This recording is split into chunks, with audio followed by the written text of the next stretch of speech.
મહિલા સભ્યોના પતિઓની દખલગીરીને લઈને સવાલો ઉઠ્યા હતા। મહિલા સભ્યોના પતિઓ માટે નો એન્ટ્રી નોટિસની ચર્ચા પણ તેજ બની છે। મહિલા સદસ્યોના પતિઓ અને પ્રતિનિધિઓ વહીવટ કરતા હોવાની રજૂઆત કરવામાં આવી હતી। પ્રમુખ શ્રી નગરપાલિકા દ્વારા અમને વિશેષ માર્ગદર્શન ઉપલબ્ધ થતા આ સૂચના અત્રેની નગરપાલિકાના નોટિસ બોર્ડ ઉપર આપણે પ્રસિદ્ધ કરેલી છે। નગરપાલિકા કચેરીમાં બિનજરૂરી રીતે બેસવા સામે સૂચના પણ આપવામાં આવી। સમાચાર બોટાદથી સામે આવી રહ્યા છે, જ્યાં બોટાદ નગરપાલિકામાં મહિલા સદસ્યોના પતિઓના પ્રવેશ મુદ્દે નોટિસ આપવામાં આવી। નગરપાલિકાના નોટિસ બોર્ડ પર લગાવાયેલી નોટિસથી ચર્ચા તેજ જોવા મળી રહી છે, જેમાં ચીફ ઓફિસર એચ.કે. પટેલ દ્વારા નોટિસ લગાવ્યાની પુષ્ટિ પણ કરવામાં આવી।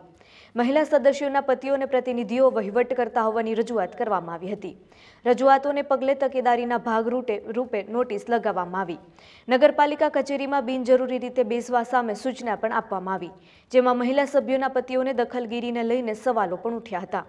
નોટિસ બાદ બોટાદ નગરપાલિકાનું રાજકારણ ગરમાયેલું પણ જોવા મળી રહ્યું છે। મહિલા સભ્યોના પતિઓ માટે નો એન્ટ્રી નોટિસની ચર્ચા પણ તેજ જોવા મળી છે। વહીવટી કામગીરીમાં બિનજરૂરી દખલગીરી રોકવા માટે નોટિસ લગાવવામાં આવી।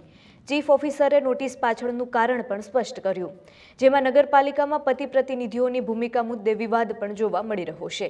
મહિલા સદસ્યોના પતિઓ અંગે રજૂઆત બાદ તંત્રની કાર્યવાહી જોવા મળી, જેમાં તકેદારીના ભાગરૂપે નોટિસ લગાવ્યાનો ચીફ ઓફિસર દ્વારા ખુલાસો પણ કરવામાં આવ્યો, જેમાં બોટાદ નગરપાલિકામાં મહિલા સદસ્યોના પતિઓના પ્રવેશ મુદ્દે નોટિસ લગાવવામાં આવી છે।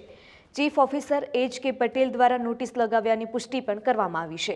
મહિલા સદસ્યોના પતિઓ અને પ્રતિનિધિઓ વહીવટ કરતા હોવાની રજૂઆત બાદ આ નોટિસ લગાવવામાં આવી।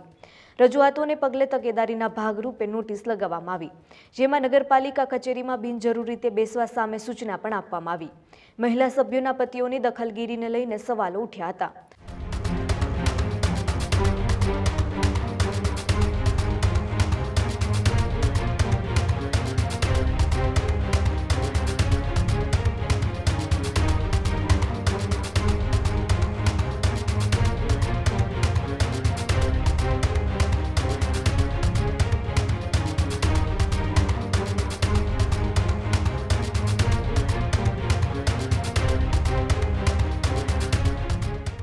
નોટિસ બાદ બોટાદ નગરપાલિકાનું રાજકારણ પણ ગરમાયેલું જોવા મળી રહ્યું છે।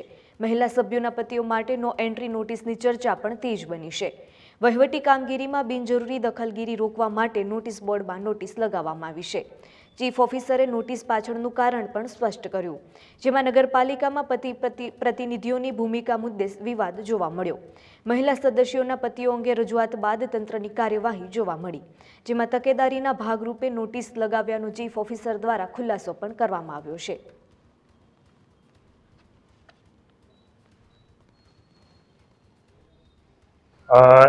એમાં બોટાદ નગરપાલિકા ખાતે પ્રાદેશિક કમિશનર શ્રી અમદાવાદ ઝોનના કચેરીના પત્ર તારીખ 29/1/2025 અને તે સાથે સામેલ થઈ આવેલ ગાંધીનગર કમિશનર મ્યુનિસિપાલિટી એડમિનિસ્ટ્રેશનની કચેરીના તારીખ 27/1/2025ના પત્ર સંદર્ભે અત્રેની નગરપાલિકામાં સભ્યશ્રી દ્વારા નગરપાલિકાની વિવિધ શાખાઓમાં મહિલા જે સભ્યશ્રીઓ છે એમના સ્થાને એમના પતિ અથવા તો કોઈ બીજા અનધિકૃત વ્યક્તિઓ દ્વારા નગરપાલિકાના વહીવટમાં અત્રેની કચેરીના કર્મચારીઓના મનોબળ ઉપર વિપરીત અસર પડે તે રીતે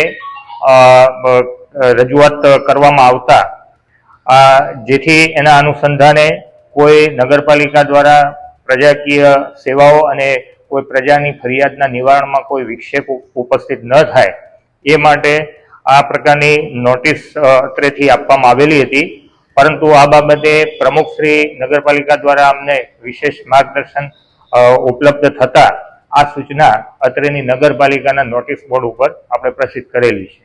નહીં, આ બાબતે સભ્યશ્રી દ્વારા અત્રે પ્રાથમિક રીતે આ રજૂઆત કરવામાં આવેલી હતી।